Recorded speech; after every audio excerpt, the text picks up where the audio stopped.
ये घटना देखे होंगे, बस्ती का क्या हुआ मामला? दुबौली थाना क्षेत्र के अंतर्गत एक आदर्श उपाध्याय नाम का लड़का का गुनाह क्या था?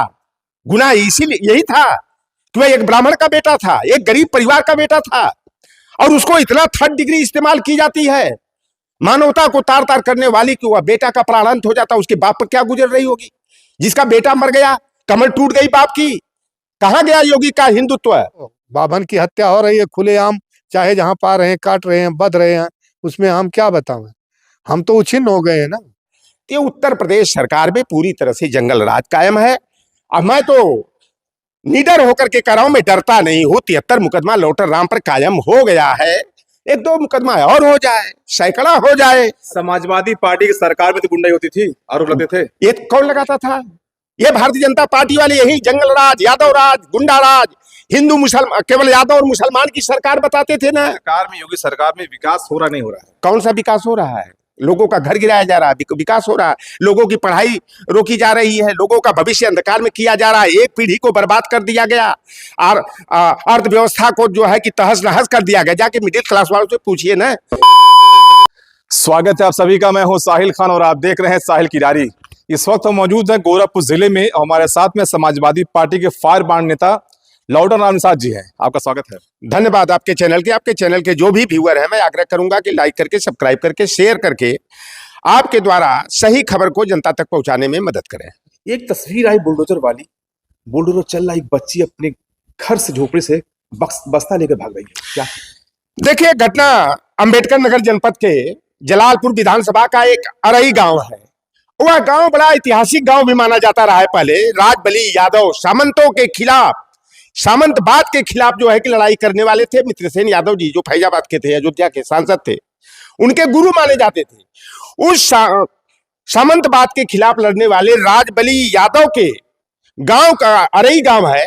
वहां एक अनन्या नाम की बेटी का घर है, और गुनाह उस परिवार का इतना ही था, बुलडोजर इसलिए चलाया गया कि एक मुख्यमंत्री कार्यालय में एक सचिव है मुख्यमंत्री जी के, दिव्यांशु पटेल, उनके घर के लोगों के इशारे पर जो है उस लड़की की झोपड़ी पर, घर पर किसी तरह से परिवार जो है गरीबी में पल बढ़ रहा था, जीविका चला रहा था, और उस पर बुलडोजर चला दिया गया। और वह बेटी जिसके इरादे बड़े बुलंद थे, उसके हौसले के पंख थे, वह बेटी जो है अपनी कॉपी किताब और बैग को बजाने के लिए जब वहां बुलडोजर चला तो उसकी झोपड़ी में आग लगी, और अपनी कॉपी और बैग को लेकर के वह भाग रही है। बेटी से जब परसों पूछा गया कि बेटी आप क्या चाहती हो, उसने कहा कि मैं आईएएस बनना चाहती हूँ। बेटी 8 साल की, 7.5 साल की है, हौसला बुलंद है। और योगी आदित्यनाथ जी एक तरफ हिंदू की बात करते हैं, तो क्या अनन्या हिंदू नहीं है क्या? एक तरफ भारतीय जनता पार्टी सबका साथ, सबका विकास, सबका विश्वास, सबके प्रयास की बात करती है, तो उस परिवार का विश्वास तोड़ने का काम क्यों किया गया? क्या जिन प्रशासनिक अधिकारियों ने इस तरह का दुस्साहस किया है, उत्तर प्रदेश की सरकार उस मानवता विरोधी काम करने वाले अधिकारियों को दंडित करेगी क्या? और शीर्ष अदालत ने 2021 का एक मामला था, प्रयागराज विकास प्राधिकरण, इलाहाबाद विकास प्राधिकरण था, अब तो प्रयागराज विकास प्राधिकरण हो गया। उसने शनिवार की शाम को नोटिस दिया, संडे को जो है बुलडोजर चला करके पूरे तमाम लोगों के घर को बुलडोज कर दिया। और वही लोग गए थे सुप्रीम कोर्ट में गुहार लेकर के, और सुप्रीम कोर्ट के डबल बेंच ने इसको कोर्ट किया अनन्या के वीडियो को, कि वह बेटी का वीडियो देख करके मर्माहतमय हो गया, अंदर से आहत हो गया। मानवता को तार तार करने वाला यह वीडियो है, और इस तरह के जो कारनामे हो रहे हैं हमारी मानवता के लिए ठीक नहीं है। अब तो अंतरराष्ट्रीय स्तर का यह मुद्दा हो गया है। मतलब वीडियो ऐसी थी कि बुलडोजर का पंजा झोपड़ी खींच रहा है जी, छोटी बिटिया खुद भाग सकती थी, लेकिन स्कूल का बस्ता लेकर भाग रही है। देखिए, बेटी को यह मालूम था, उसके जेहन में यह था कि ये हमारी किताब है, हमारा बैग है, मैं इसको बचा करके मैं अपने भविष्य को संवार सकूंगी। विद्या को बचा रही थी वो, विद्या की। तो इस बेटी का हौसला बुलंद, परसों भी तो कर रही थी, माननीय अखिलेश यादव जी ने बुलाया था, उसको सम्मानित किया, हौसला को बढ़ाने का काम किया, और कहा तुम्हारा जो सपना है मैं पूरा करूंगा। पढ़ाई की लिखाई की पूरी व्यवस्था का जिम्मेदारी जो है अखिलेश यादव जी ने अपने कंधों पर लिया है। और यह घटना इसलिए भी मैं बता दूं कि वह बेटी एक गरीब परिवार की बेटी है, और गरीबों की झोपड़े उजाड़ करके अमीरों का घर बसाया जाए, आशियाना बसाया जाए, यह पूरी तरह से मानवता को तार तर करने वाला संवेदनहीन यह मुद्दा है। और योगी आदित्यनाथ जी की सरकार में ऐसा ही हो रहा है। एक पत्रकार साथी था, शायद ईमानदारी पूर्वक खबर प्रकाशित करते थे, बगल में महाराजगंज जिला है, उनके घर पर बुलडोजर चला दिया गया। सुप्रीम कोर्ट ने इस मामले को, बेटी का वीडियो देखने के बाद उनके अंदर से न्याय का मसीहा जागृत हुआ। उन्होंने कहा कि जिनके घर पर बुलडोजर चला है 10-10 लाख का मुआवजा सरकार दे। यह बहुत बड़ा ये निर्णय जो है कि सुप्रीम कोर्ट का आया है। और ऐसी घटनाएं कि जाति देख करके, धर्म देख करके, मजहब देख करके जो बुलडोजर चलाया जा रहा है, फेक इनकाउंटर किया जा रहा है, इससे जो है कि उत्तर प्रदेश की सरकार की निष्ठुरता, निर्दयता और क्रूरता दिखाई देती है। और मुख्यमंत्री जी अपने को संत कहते हैं, महात्मा कहते हैं, जोगी कहते हैं, सन्यासी कहते हैं। मुझे तो कभी कभी गोरखनाथ जी की कही बात याद आती है कि कोई व्यक्ति अपने नाम के साथ नाथ उपनाम लगा ले, गेरुआ वस्त्र धारण कर ले, तो संत, महात्मा, जोगी, सन्यासी नहीं हो सकता। मैं किसी भी एंगल से योगी आदित्यनाथ में योगी का गुणधर्म नहीं पाता हूं, संत महात्मा का चाल और चरित्र व्यवहार नहीं पाता हूं। हम तो देखते हैं फिल्मों में, जब देखा जाता था कभी एक सामंती राजा का की तस्वीर जो दिखाई देती थी, जो गरीबों के साथ, पिछड़ों के साथ, दलितों, वंचितों के साथ, मजलूमों के साथ अन्याय करता था, उसी तरह की तस्वीर, उसी तरह का जो है व्यू जो है हमें मुख्यमंत्री के व्यवहारशीलता में दिखाई देती है कि उनके अंदर मानवता कहीं दूर दूर तक नहीं दिखती है। चेहरा देख करके भी तमाम लोग डर जाते हैं, भयाक्रांत हो जाते हैं। एक योगी सन्यासी का इस तरह का हाव भाव हो, इससे जो है कि बड़े लोगों में घबराहट है। और पूरी तरह से उत्तर प्रदेश में एक जाति विशेष का वर्चस्व कायम हो गया, एक जाति की असर। पहले तो कहा जाता था भारतीय जनता पार्टी हिंदुओं को लेकर के चलती है, तो हिंदू की परिभाषा बड़ा लिमिटेड हो गई है, छोटी हो गई है एकदम। और मुख्यमंत्री जी, मैं 80 के दशक को आपने देखा होगा, वीर बहादुर सिंह के दौर को देखा होगा, जाति देख देख के गोलियां मारी जाती थी, लोगों के साथ अन्याय किया जा रहा था। आज वही चीज जो 80 के दशक में हम लोगों ने देखा था, वीर बहादुर सिंह के कार्यकाल में, मुख्यमंत्रित्व काल में जो जातिवाद का दंश देखा था, आज साफ दिखाई दे रहा है कि एक जाति विशेष के लोगों की गुंडागर्दी चरम पर है। सामंत शाही जो है झूम करके नाच रही है। और निश्चित रूप से जनता जो है, अब तो देख लीजिए, अभी ब्राह्मण समाज के लोग बड़ा ताली बजा रहे थे, मुसलमान के घर पर बुलडोजर चल रहा था, यादव का फेक इनकाउंटर हो रहा था, हमारे निषाद भी बड़ा खुश हो रहे थे। अजय निषाद का देख लीजिए, पुलिस कस्टडी में मौत हो गई यही अंबेडकर नगर में। आप बताओ कि जो आदमी का हार्ट अटैक होगा तो उसके नाक से या उसके कान से खून आएगा, उसको दिखा दिया गया कि हार्ट अटैक हो गया। तमाम ऐसी घटनाएं हैं। अभी एक घटना देखे होंगे, बस्ती का क्या हुआ मामला, दुबौली थाना क्षेत्र के अंतर्गत एक आदर्श उपाध्याय नाम का लड़का का गुनाह क्या था? गुनाह इसीलिए यही था कि वह एक ब्राह्मण का बेटा था, एक गरीब परिवार का बेटा था, और उसको इतना थर्ड डिग्री इस्तेमाल की जाती है मानवता को तार तार करने वाली कि वह बेटा का प्राणांत हो जाता। उसके बाप पर क्या गुजर रही होगी, जिसका बेटा मर गया, कमर टूट गई बाप की। कहां गया योगी का हिंदुत्व? तो इस तरह के कारनामे आए दिन हो रहे हैं। आप देख लीजिए कि पुलिस भी बड़ी साथीराना हरकतें कर रही है, कहीं हत्या हो रही है, आत्महत्या में तब्दील कर दिया जाता है। आए दिन इस तरह के घटनाक्रम हो रहे हैं। मैंने देखा कि यही अभी परसों चंदौली में जो है कि एक व्यक्ति के साथ जैसे आदर्श उपाध्याय के साथ हुआ, उसी तरह का राजभर परिवार के साथ घटना हो गया। एक बेटी की हत्या बलिया में कर दी जाती है, चौहान समाज की बेटी है, पिछड़े की बेटी है। अब कोई बताइए, हाथ पीछे से बंधा है, पेड़ में दुपट्टे से लटकी है, और पुलिस उसकी जो पटकथा लिख रही है आत्महत्या का। यह बताओ कैसी ये गूंगी बहरी सरकार है कि कोई आत्महत्या करने से पहले हाथ बांधा तो पेड़ पर चढ़ के लटकी कैसे? तो पहले हाथ बांधा का अपना। तो ये सीधे सीधे एक कनवा आदमी भी देखेगा तो कहेगा कि ये तो हत्या की गई है, पेड़ पर टांग करके मार दिया गया है। एक घटना और हुई थी बनारस में, नीतीश मौर्य एक गरीब परिवार का लड़का था, उसकी हत्या को आत्महत्या बता दिया गया क्योंकि भारतीय जनता पार्टी के लोग संलिप्त थे उसकी हत्या में। और उस गया मैं देखा रिपोर्ट, पता लगा पहले उसका पैर काटा गया है, हाथ भी कटा है, गर्दन कटा है, इसके बाद आग लगाया मुंह में, आत्महत्या किया। कोई व्यक्ति को अगर आत्महत्या करना है तो इतना कष्ट क्यों झेलेगा भाई कि अपना पहले पैर काटी, हाथ काटी, गर्दन काटेगा, इसके बाद सुसाइड करेगा? तो उत्तर प्रदेश सरकार में पूरी तरह से जंगल राज कायम है। अब मैं तो निडर होकर के कह रहा हूं, मैं डरता नहीं हूं। 73 मुकदमा लौटर राम पर कायम हो गया है, एक दो मुकदमा और हो जाए, सैकड़ा हो जाए, लेकिन सच की आवाज ठाकुरवाद पूरे प्रदेश में खुल करके ठाकुरवाद किया जा रहा है। समाजवादी पार्टी की सरकार में तो गुंडाई होती थी, आरोप लगते थे। ये कौन लगाता था? ये भारतीय जनता पार्टी वाले यही जंगल राज, यादव राज, गुंडा राज, हिंदू मुसलमान, केवल यादव और मुसलमान की सरकार बताते थे ना। आज क्या हो रहा है? जो अतीक और अरशद भाई का पुलिस कस्टडी में किस तरह से हत्या की गई, भाड़े के 3 टट्टुओं को बुला करके खुद एसटीएफ के लोगों ने गोली मारा, कनपटी में सटा कर मारा। हमने बारीकी से एक खोजी पत्रकार की हैसियत से उस वीडियो क्लिप के देखा।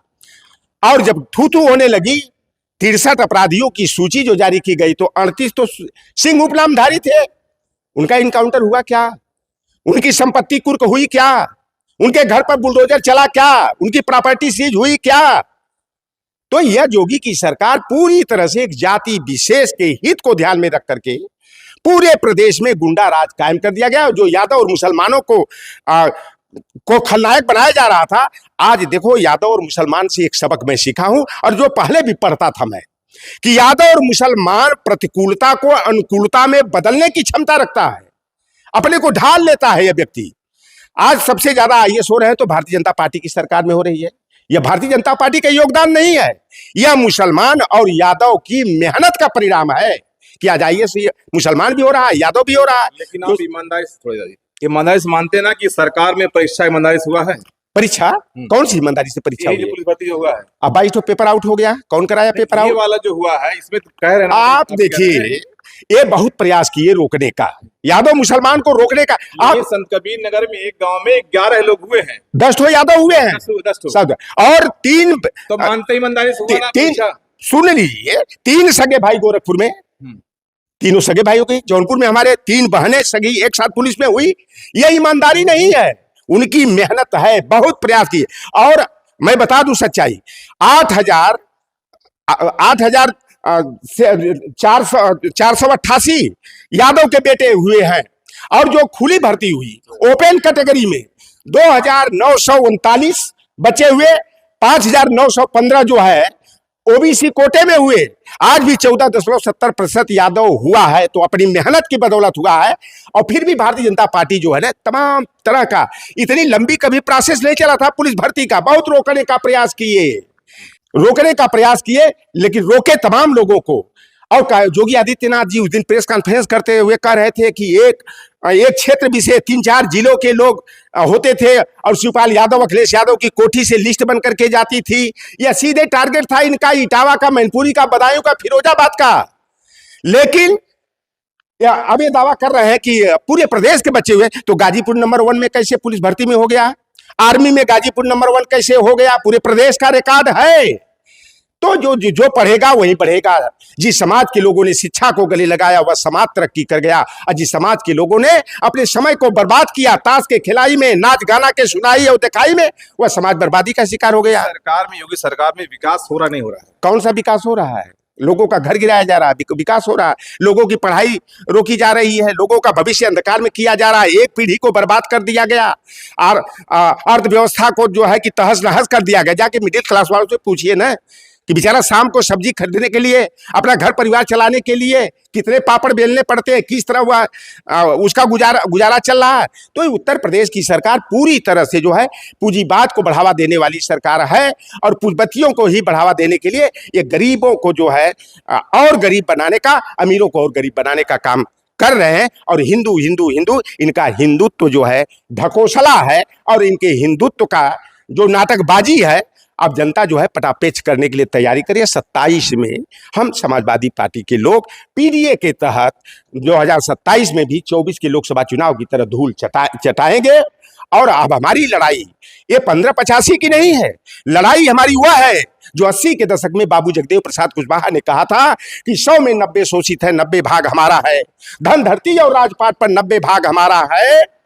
10 का शासन 90 पर नहीं चलेगा, नहीं चलेगा। तो हमारी ये लड़ाई 10 बनाम 90 की लड़ाई है। हमारा पीडीए जो है 90 की नुमाइंदगी करते हुए 2027 में जोगी को भगाएगा, अखिलेश को लाएगा, समाजवाद की बुनियाद को और मजबूत करने का काम करेगा। ये वक्फ बिल जो पास हुआ है, क्या है ये? अभी तक मैं खुद नहीं समझ पाया, वो है क्या ये? देखिए, वक्फ संशोधन बिल जो आया है, इसका मकसद भारतीय जनता पार्टी का पूरी तरह से हिंदू मुसलमान करना है। पहले तो औरंगजेब की कब्र को खोदने का मुद्दा उछाल दिया हिंदू मुसलमान करने के लिए। नागपुर में कितना हुआ, और दंगाई कहां से गए थे? ये योगी आदित्यनाथ सपना देख रहे हैं, और सपना इनका पूरा नहीं होगा। ये प्रधानमंत्री का सपना देख रहे हैं ना, इसलिए राष्ट्रीय स्तर पर जो है ना, ये हिंदूवादी चेहरा बनाने का अपना प्रयास कर रहे हैं। ये केवल भारतीय जनता पार्टी, आज वक्फ बोर्ड की मैं बता दूं, एंटीलिया को बचाने के लिए ही वक्फ आया है। एंटीलिया मुकेश अंबानी जो इनका मोदी का और शाह का लंगोटिया यार है, इनके लिए, केवल उनके महल को बचाने के लिए, क्योंकि वह वक्फ की जमीन पर बना है। और आज ये हिंदू हिंदू कर रहे हैं, तो बांग्लादेश के हिंदू के लिए क्या कर दिए भाई? पाकिस्तान में जो हिंदू रह रहा है उसके लिए तो खतरे की खाई खोद दिया। और मैं बता दूं कि पाकिस्तान में भी हिंदू वक्फ बोर्ड है, जिसका नाम है एबुआई ट्रस्ट प्रॉपर्टी है। और बंगाल में भी जो है एक देवोत्तरी ट्रस्ट है, 3 लाख प्रॉपर्टी उसके अंतर्गत है। और वहां का कानून बना है कि जो हिंदू वक्फ बोर्ड की जमीन है उस पर रिहायश नहीं बसाई जाएगी, उस पर कब्जा सरकार अपना अधिकार नहीं जमाएगी। उनका ट्रिब्यूनल होगा, उस संपत्ति का पूरा सर्वाधिकार हिंदू धर्म के लोगों का होगा। और ढाकेश्वरी कालीबाड़ी मंदिर है बांग्लादेश में, देश का सबसे बड़ा मंदिर है, जिसे कि वहां तो मुसलमान शासक हैं, उसे राष्ट्रीय मंदिर का दर्जा दिया गया है। तो यह वक्फ बोर्ड के नाम पर यह केवल जो है मजहबी नफरत पैदा करने का यह प्रयास किया जा रहा है, और कह रहे हैं कि इससे गरीब मुसलमानों का भला होगा। गरीब मुसलमानों का न भला न होगा, न हिंदुओं का भला होगा। भला होगा तो वक्फ की संपत्ति पर पूंजीपतियों का, माफियाओं का कब्जा कराकर जो भारतीय जनता पार्टी आरएसएस से जुड़े हैं उनका अधिकार वहां जमाया जाएगा। और इससे कोई हिंदू का न लाभ होना है, न गरीब मुसलमानों का लाभ होना है। एक बात कहीं हमको समालोचना के रूप में कह रहा हूं कि 1986 का जो कानून बना था कि भाई जो हमारे यतीम बच्चे हैं, गरीब परिवार के बच्चे हैं, मजलूम हैं, जो विधवाएं हमारे मुस्लिम वर्ग की हैं, वह की जमीन पर जो दुकान किराए पर दी जाती है या कोई भी लाभकारी काम किया जाता है, तो उससे जो अर्जन हो उससे यतीमों की शिक्षा का, स्वास्थ्य का, उनके रहने का बंदोबस्त जो है वक्फ के माध्यम से किया जाना चाहिए। और विधवाओं के गुजारा के लिए उन्हें गुजारा भत्ता दिया जाना चाहिए। मिल रहा है अभी तक? हमको तो अभी नहीं, उस पर अध्ययन करना पड़ेगा, क्योंकि जब तक पूरी तरह से जिस चीज को जाना न जाए और उस पर न किया जाए। लेकिन जो व्यवस्था बनी थी 1986 के वक्फ के लिए कि उनके काम क्या होने चाहिए जनता के हित में, और विशेषकर हमारे मुस्लिम वर्ग के जो गरीब गुरबा विधवाएं हैं उनकी मदद के लिए जो है कि व्यवस्था है कि नहीं, अभी मैं पता करूंगा अपने मुसलमान भाइयों से, जो लोग इसकी जानकारी रखते होंगे, तब आगे मैं इसका जो है कि सही तरीके से खुलासा करने का काम करूंगा। मतलब 27 में आप माइनॉरिटी को के बल पर आप 27 बनेंगे? आप देखो, माइनॉरिटी तो हमारे अरे भाई मुसलमान हमारे दुश्मन हैं। आप बताओ कि ये हिंदू मुसलमान कहते हैं। ओबीसी के लिए 27% आरक्षण का जब मंडल कमीशन लागू करने का निर्णय बीपी सिंह, लालू प्रसाद यादव, शरद यादव जी, रामविलास पासवान जी, परम पूज्य नेताजी के प्रयास से किए, तो मंडल कमीशन के विरोध में कमंडल लेकर क्या कोई मुसलमान चला था? तो यह तो मुसलमान तो हमारे साथ सदैव खड़ा रहा। संविधान के निर्माण में मुसलमानों ने जितना योगदान दिया, देश की आजादी में आप चले जाओ, दिल्ली लिस्ट लगी है, जैसे चौरी चौरा का स्तंभ लगा है, जाके देख लेना। उस लिस्ट में सबसे ज्यादा नाम यहाँ केवट का मिलेगा। दिल्ली के शहीदों की सूची में सबसे ज्यादा अगर नाम मिलेगा, आधा से अधिक, तो मुसलमानों का नाम मिलेगा। आदिवासी और निषादों का मिलेगा, पिछड़ों का मिलेगा, दलितों का और सिखों का मिलेगा। अगर मैं तो सीना चौड़ा करके कहता हूं कि अगर मुसलमान नहीं होते तो भारत का संविधान नहीं होता, मुसलमान नहीं होते तो हमारा विश्व का सबसे अनोखा लोकतंत्र सुरक्षित नहीं होता। तो हमारे लोकतंत्र के लिए, सामाजिक न्याय के लिए, हमारे संविधान की रक्षा के लिए मुसलमान भाई का योगदान सर्वोपरि है। और मैं तो निषाद होने के नाते इसलिए कहता हूं कि ऊपर अल्लाह, नीचे मल्लाह, अल्लाह के बंदे और मल्लाहों बटोगे तो कटोगे, एक रहोगे तो नेक रहोगे और दो सेफ भी रहोगे। 2027 में भाजपा को हटाना है, संविधान लोकतंत्र को बचाना है, और जो अन्याय की पटकथा रची जा रही है, हमारे लोगों को नायक से खलनायक बनाया जा रहा है, इनके भविष्य को ध्यान में रख करके पीडीए के लोगों को एकजुट होने की जरूरत है। कुछ गलतियां हो गई हम लोगों से, कांग्रेस की पार्टी ने तो अति विश्वास में बहुत बड़ी गलतियां कर दिया, नहीं तो क्या था, अरे 10-20 सीट और बढ़ाना था, मोदी को भगाना था, अखिलेश यादव ही विकल्प बनते, प्रदेश देश के प्रधानमंत्री बनने वाले थे।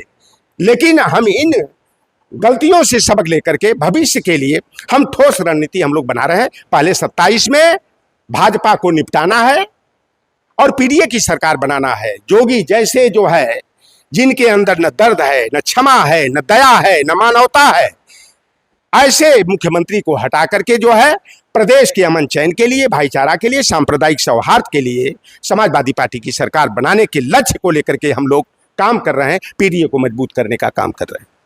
27 में पीडीए को लेकर, अमन चैन को लेकर यूपी में एक बार फिर से समाजवादी पार्टी की सरकार बनाने के लिए अखिलेश यादव को मुख्यमंत्री बनाने का वादा कर रहे हैं। लेकिन 27 अभी दूर है, लेकिन चाल अभी से चलने शुरू कर दिए हैं। साहिल खान, गोरखपुर, साहिल किरारी। जय हिंद, जय भारत।